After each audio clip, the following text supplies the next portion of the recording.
সামনে আছে স্থান।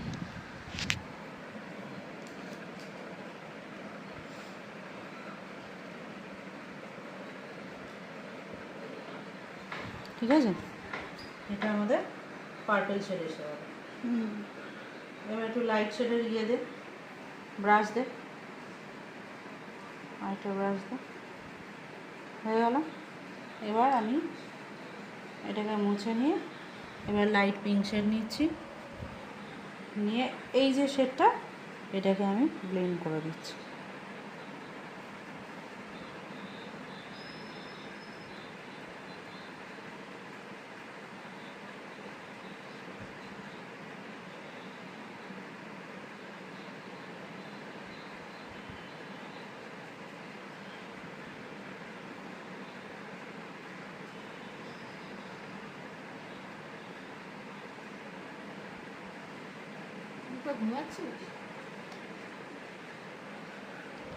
এটা যদি আমার একটু সাইডে চলেও আসে তাতে আমার কোনো অসুবিধা নেই, ঠিক আছে? কারণ যখন আমি মেকআপ করব তখন এইগুলো সব আমার মেকআপ হয়ে যাবে, ঠিক আছে?